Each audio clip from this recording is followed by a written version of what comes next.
warahmatullahi wabarakatuh. Nama saya Lilis Jakiah dari Prodi PAI semester 6, Institut Agama Islam Darussalam Ciamis. Video ini dibuat untuk memenuhi salah satu tugas mata kuliah Hadis Tarbawi oleh Bapak Udung Haridaripah SPD MPD. Bismillahirrahmanirrahim. Alhamdulillah. Alhamdulillahilladzi hadana lihadza wa ma kunna linahtadiya laula an hadanallah. Wassalatu wassalamu ala habibillah Muhammad ibn Abdillah wa ala alihi wa sahbihi wa mawalah, amma ba'du.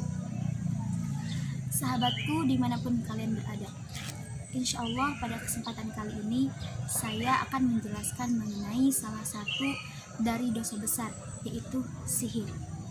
Nah, sebelum kita menjelaskan mengenai sihir, di sini saya akan menjelaskan terlebih dahulu apa itu dosa besar.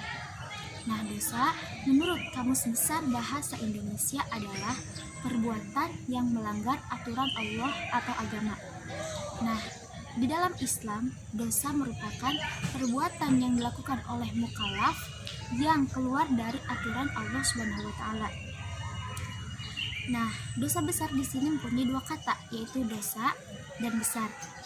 Pengertian dosa sendiri yaitu perbuatan yang melanggar dari aturan Allah Subhanahu wa taala. Sedangkan besar adalah sesuatu yang menjelaskan ukuran, misalkan luas, lebar, dan lain sebagainya. Tetapi besar jika dikaitkan dengan dosa besar adalah perbuatan yang melanggar aturan Allah yang berkaitan dengan masalah yang besar atau berat. Nah, selanjutnya salah satu dari dosa besar adalah sihir. Sebagaimana hadis riwayat Bukhari dan Muslim menjelaskan bahwa ijtanibus sab'a al-mubiqat, jauhilah oleh kalian tujuh perkara yang membinasakan, 7 dosa besar yang membinasakan. Yang pertama, menyekutukan Allah. Yang kedua, mengerjakan sihir. Yang ketiga, membunuh orang lain kecuali dengan hak atau jalan yang hak. Yang keempat, memakan harta riba. Yang kelima, memakan harta anak yatim. Yang keenam, lari dari medan perang. Yang ketujuh, menuding zina wanita-wanita mukmin yang menjaga dirinya dan kehormatannya. Nah, yang akan dibahas pada kali ini yaitu tentang sihir. Nah, sihir sendiri memiliki makna, guna-guna ataupun hikmah ataupun sebuah dalam bahasa dasarnya atau pengertian dasarnya yaitu sesuatu yang timbul dengan halus, yaitu sesuatu yang bersifat supranatural tetapi bisa menghasilkan efek yang natural dan psikis bagi yang dikenai sihir. Nah, sihir ini teman-teman tidak hanya merugikan diri sendiri namun juga merugikan orang lain. Ketika seseorang menyihir dan ketika seseorang melakukan sihir dan menyihir orang lainnya, maka dua-duanya itu akan mendapatkan kerugian, orang yang disihir maupun orang yang menyihir. Nah, di zaman modern ini banyak sekali orang-orang yang ingin menginginkan kekayaan, kedudukan, ataupun derajat yang tinggi dengan jalan yang tidak benar atau dengan melakukan jalan yang segala apapun dilakukan. Nah, salah satunya adalah sihir.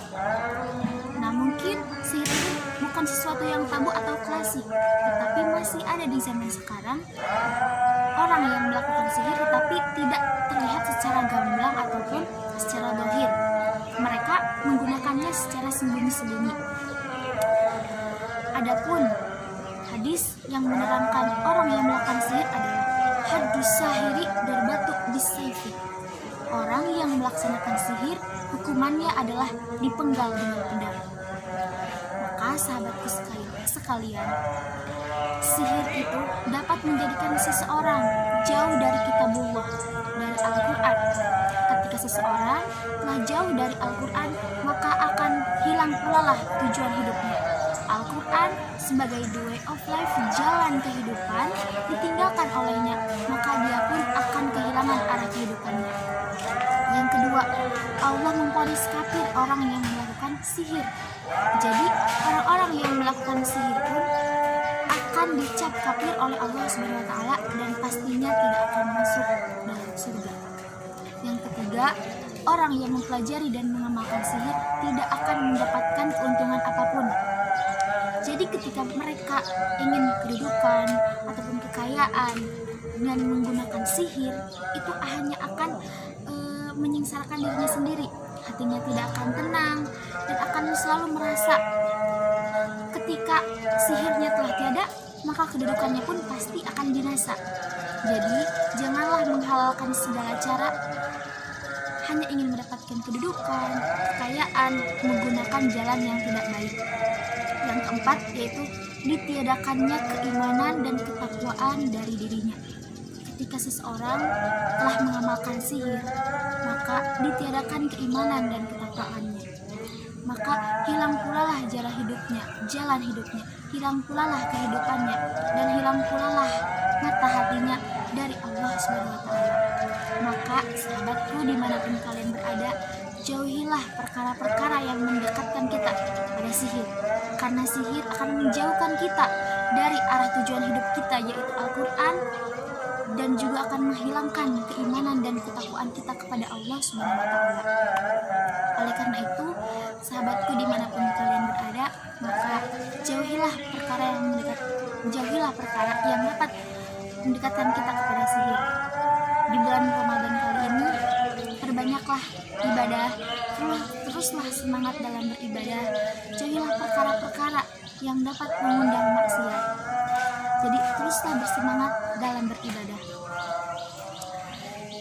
Insya Allah hari-hari pun akan mendapatkan berkah darinya, dan semoga kita di akhirnya mendapat syafaat. Amin ya Allah ya Rabbal alamin. Jadi hikmah dari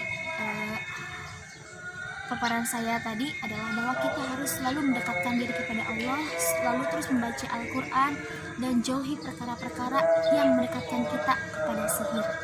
Semoga kita mendapatkan ridho dan karunia-Nya setiap hari. Amin ya Allah ya Rabbal alamin. Terima kasih untuk video kali ini. Semoga ada manfaatnya untuk saya, khususnya untuk dimanapun kalian berada. Amin ya Allah ya Rabbal alamin. Semangat selalu menjalankan ibadah puasa. Wabillahi taufiq wal hidayah, waridho wal inayah. Wassalamualaikum warahmatullahi wabarakatuh.